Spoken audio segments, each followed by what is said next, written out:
Merci d'être venus si nombreux pour cette première matinale de la 3e édition de l'Académie des savoir-faire, cette année dédiée au métal. Alors nous avons pleinement conscience que nous sommes un samedi matin, qu'il est un peu plus de 9 heures. Bon, il fait un peu moins froid, mais c'est autant d'éléments qui témoignent de votre motivation. Donc un très très grand merci à vous. Merci aussi parce que nous avons fait une pause. On a transformé l'Académie des savoir-faire en biennale. Donc ça fait 2 ans que nous ne nous sommes pas vus, enfin 1 an et demi. Donc ça nous fait vraiment très chaud au cœur de vous retrouver. Je pense qu'il y a un certain nombre de fidèles donc, qui connaissent déjà l'Académie. Et puis bienvenue à tous les nouveaux. Alors pour débuter ce cycle, on a souhaité vous accueillir dans un bâtiment emblématique et relié totalement à notre thématique. Donc ici, vous êtes à la Maison des Métallos. C'est un bâtiment qui a été construit à la fin du 19e et dont les occupations antérieures ont vraiment un lien avec l'Académie des savoir-faire, puisqu'on a beaucoup oublié, mais ce bâtiment au départ était une fabrique d'instruments de musique en cuivre. Et ensuite, je crois en 1937, a été repris par l'UFM, l'Union fraternelle des métallos. Alors, cette maison, ces murs ont résonné vraiment de leur voix. C'était des personnes extrêmement engagées. C'était une antenne de la CGT et ils ont beaucoup œuvré au moment de la Seconde Guerre mondiale, de la guerre du Vietnam. Et je fais l'hypothèse que cet engagement très très fort de leur part puise dans quelque chose qui est très important, c'est la notion de corporation. C'est-à-dire faire corps, se retrouver avec des valeurs très fortes d'entraide et de regard sur le monde. Alors ça, c'est quelque chose, cette valeur de l'expérience commune et de quelque chose qui relie et qui crée une culture, c'est quelque chose qu'on a ressenti, alors nous ne sommes pas dans les mêmes enjeux, mais avec les académiciens des éditions précédentes. Et je crois que le fait de se retrouver autour d'un même métier, qui peut parfois être quand même très différent, relié à une matière, est quelque chose de fondamental. Ce qui était assez important pour nous, et c'est quelque chose qui nous a échappé, mais qui est extraordinaire, c'est que les académiciens des 2 précédentes éditions sont des personnes qui se voient toujours, qui travaillent toujours ensemble, et donc ça a créé vraiment des très belles rencontres humaines, voire des collaborations professionnelles. Voilà, donc le métal est le thème de cette 3e édition, après le bois en 2014 et la terre en 2015. Le métal, c'est une matière première.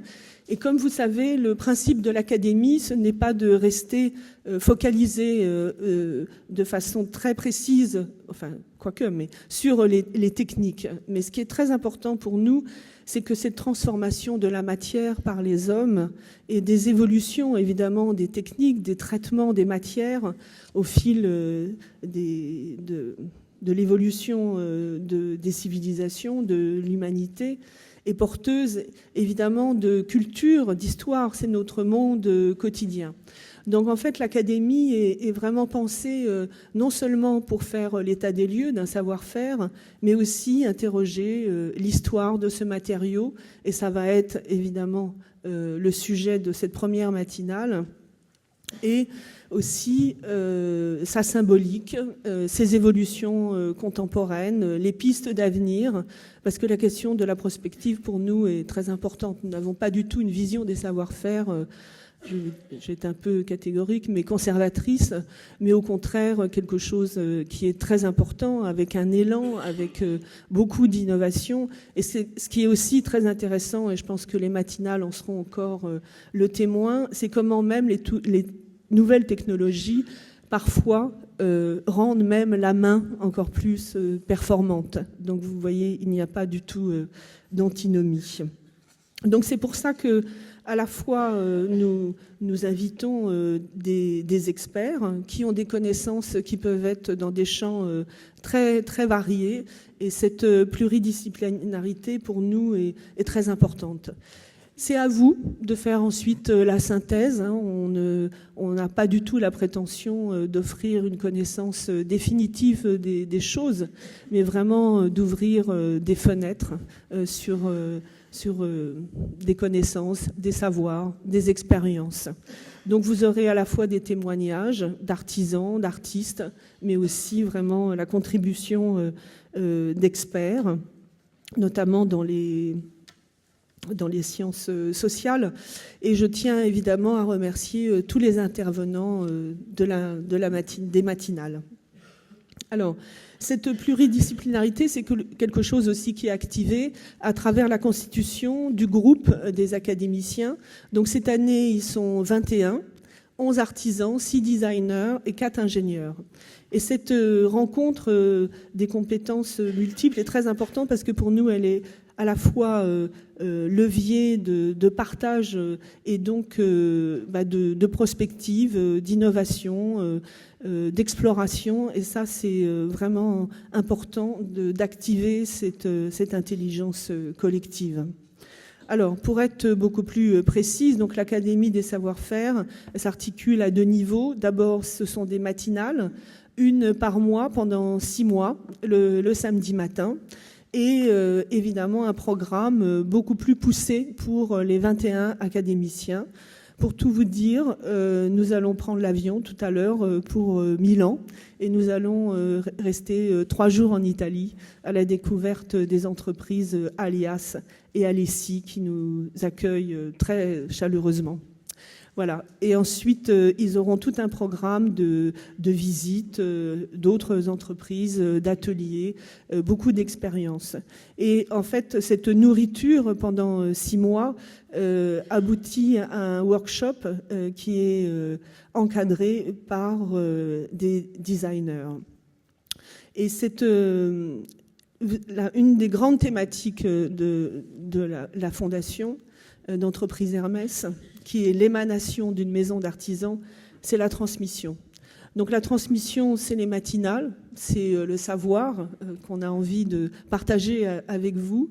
C'est aussi la relation entre les académiciens. On peut presque dire qu'ils apprennent autant entre eux que par ce qu'on essaye de leur proposer comme contenu.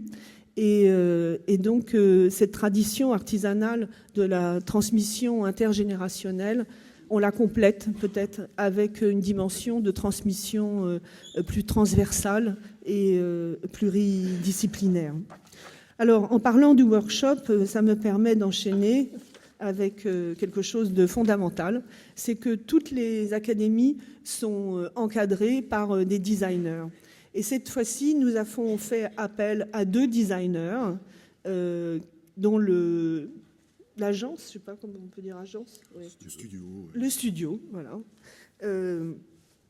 S'appelle Normal Studio. Voilà. Donc je vous présente Jean-François Didjian et Éloi Chafaille. Ils ont été directeurs artistiques de l'entreprise de Topix et ils sont connus parce que... Tolix, excusez-moi. Et ils sont connus parce que cette entreprise a édité des assises qui aujourd'hui sont devenues iconiques et qui sont en métal. Quel métal d'ailleurs précisément ? En acier. En acier. Voilà. Et aujourd'hui, ils sont directeurs artistiques de l'entreprise Samod. Et notamment, ils viennent de sortir toute une collection de lampes pour l'extérieur. Donc vous imaginez bien que le métal est très présent dans ces objets. Alors Jean-François est aussi directeur de projet à l'ENSI. Voilà, donc c'est un enseignant. Tous les deux, ils ont beaucoup de compétences dans le domaine du métal. Je pense que ce qui est extraordinaire aussi, parce que les autres directeurs pédagogiques nous l'ont dit, c'est aussi l'occasion pour eux de pousser aussi vers des connaissances et de découvrir des nouvelles choses, y compris pour eux. Et puis voilà, et Éloi, eh bien, Éloi, il porte le nom du saint du métal, orfèvre et monnayeur. Donc je pense que, évidemment, tu étais totalement prédestiné pour encadrer cette académie. Voilà. Voilà, alors je voudrais terminer par des remerciements. Tout d'abord, des remerciements à notre président, Olivier Fournier, qui est présent ce matin. Un clin d'œil à notre trésorier, qui est un très très grand fidèle de l'Académie, Bernard Echner. Je voudrais remercier Clémence Fraisse, qui est responsable de projet et qui, avec sa petite équipe, vraiment met en place l'Académie des savoir-faire, voilà, et qui fait un duo de choc avec Hugues Jacquet. Alors, et qui nous accompagne brillamment, évidemment, sur la constitution, vraiment l'articulation de ce programme et aussi la mise en œuvre. Donc, c'est une équipe avec François et Éloi qui ont déjà beaucoup travaillé, hein. C'est vraiment un back-office très, très dynamique. Et donc, je les remercie infiniment. Je voudrais remercier les académiciens de s'engager dans cette aventure. J'espère que vous serez heureux. Voilà. Et je voudrais vous remercier, vous tous, public des matinales. Merci. Et je passe la parole à Jean-François et Éloi.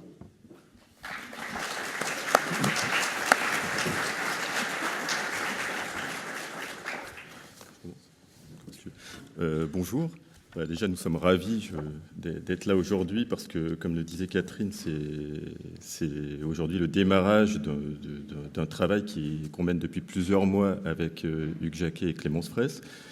Je vais commencer par vous raconter une petite anecdote parce que lorsque Catherine nous a contactés pour que l'on dirige l'Académie des savoir-faire, elle ne nous a pas précisé le matériau. Et c'est vrai que c'était assez intéressant parce que ça maintenait un petit suspense. Et donc nous avions rendez-vous, je crois, 2 semaines après son premier contact. Et pendant 2 semaines, avec Éloi, on s'est interrogé sur quels matériaux ils allaient nous confier. La Fondation allait nous confier. Nous étions dans une période où nous étions dans un grand projet sur le verre, qui était une nouvelle approche pour nous, puisque nous n'avions jamais travaillé le verre. Et ce projet commençait à être un peu visible et médiatisé, donc on s'est dit, ça doit être le verre, je pense, ça doit être ça en fait. Et lorsque nous avons fait la première réunion, ils nous ont annoncé que c'était le métal. Ça nous a semblé une telle évidence, et là on s'est aperçu qu'en fait le métal était présent dans l'histoire de notre studio depuis le début, voire même avant, puisqu'on travaillait ensemble avant de fonder Normal Studio, et que le métal est présent à chaque étape de notre travail. C'est-à-dire que pour nous, c'est vraiment un matériau qui est à l'origine, au fondement de toutes nos créations. Et c'est vrai que nous avons été assez remarqués avec le travail avec l'entreprise Stolix, qui est une vieille entreprise française du début du XXe siècle, enfin de la fin du XIXe siècle, mais qui a commencé à apparaître vraiment au début du XXe siècle, qui a toujours été une entreprise innovante, puisque ça a été la première entreprise en France à importer le procédé de galvanisation, et que ça nous a donné une espèce de légitimité à aborder ce matériau, mais avec une vision très industrielle. Et c'est vrai que nous, ce qu'on aime dans ce matériau, c'est sa capacité à se transformer et à répondre à des questions formelles très diverses. Donc on s'en est encore rendu compte lorsqu'on a fait les entretiens avec les futurs académiciens qui sont là aujourd'hui, où on a vu arriver des métiers très très divers, avec des savoir-faire très très divers et des visions de ce matériau qui nous semblaient d'une richesse incroyable. Et donc j'espère qu'on va arriver à retransmettre tout ça, toute cette richesse dans le programme bien sûr des matinales et puis ensuite dans le programme des rencontres avec les académiciens. Éloi, je te laisse la parole. Oui, non, pour reprendre ce que disait Catherine, c'est vrai que les premiers ravis, ça a été nous, parce qu'on s'est dit, super, c'est un temps dont on va pouvoir disposer pour apprendre des choses, pour réfléchir, c'est-à-dire qu'on s'est dit, OK, on va pouvoir constituer tout ce cycle de conférences, on va pouvoir rencontrer des académiciens, on va pouvoir rencontrer des métiers.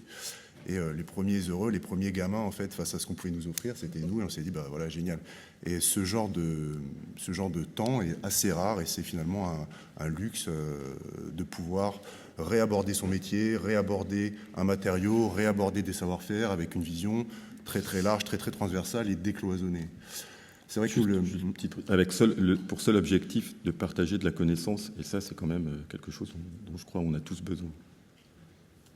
C'est vrai que le métal dans notre travail, il est intervenu plein de fois. Alors, des fois avec Tolix à des échelles, on va dire, semi-industrielles, des fois dans la très très grande série, puisque nous, on a beaucoup travaillé pour des marques comme le groupe Seb ou Tefal, etc. Et on s'est rendu compte que finalement, on l'avait plié, découpé, on l'avait embouti, on l'avait fondu, on avait travaillé avec des doreurs, on avait travaillé avec des artisans, on avait travaillé avec plein de corps de métier au final pendant ces 10 années de design qu'on a fait ensemble avec Jean-François. Et que tout ça, ça balayait quand même déjà un champ extrêmement large de métiers, de savoir-faire, et que c'était encore une fois juste notre petite expérience de designer.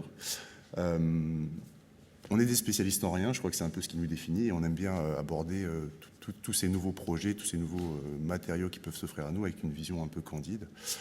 Et donc là, on est ravis d'avoir pu architecturer avec la Fondation ces cycles de conférences et de partager toutes ces expériences et toutes ces visites qu'on va faire avec les académiciens. Voilà. Que dire de plus je pense qu'on peut peut-être faire quelques remerciements qui vont être très courts, mais qui sont à peu près les mêmes que ceux que Catherine a fait. Nous, on remercie bien sûr Catherine de nous avoir donné on va dire, l'opportunité de tout ce temps de réflexion, puisque ça fait quand même bientôt 8 mois, je crois, que nous montons ce programme. Et donc ces 8 mois de réflexion, bien sûr, en collaboration très étroite et avec la complicité de Clémence Fraisse et de Hugues Jacquet, que nous remercions vraiment chaleureusement parce qu'ils ont été vraiment à l'écoute de toutes nos volontés et à chaque fois ça nous a permis, nous, d'avancer dans notre réflexion et d'être soutenus dans notre manière de voir la question du métal. Et donc vous allez voir que ce programme, on ne va pas vous le détailler parce que vous l'avez, mais il couvre des champs très très divers et très larges. Qu'aujourd'hui, on va aborder les fondamentaux et qu'on finira avec une question très chère à Hugues Jacquet qui est séparée et rassemblée, avec une surprise qui est dévoilée puisque c'est un concert d'orgue, mais dans un lieu très très surprenant. Et à chaque fois, on a essayé de sélectionner des lieux qui étaient en lien avec la question de ce matériau. Voilà, je crois que... Ouais. On n'a pas grand-chose d'autre à ajouter. Juste, on est très heureux d'avoir été choisi pour le métal parce que je pense que c'est un des matériaux, des groupes de matériaux, on va dire, qui exerce un pouvoir un petit peu fascinant. Le verre en est un aussi. Il y a une espèce de perfection et en même temps de force dans la transformation, la diversité des états du matériau et à la fin la précision et la qualité des objets.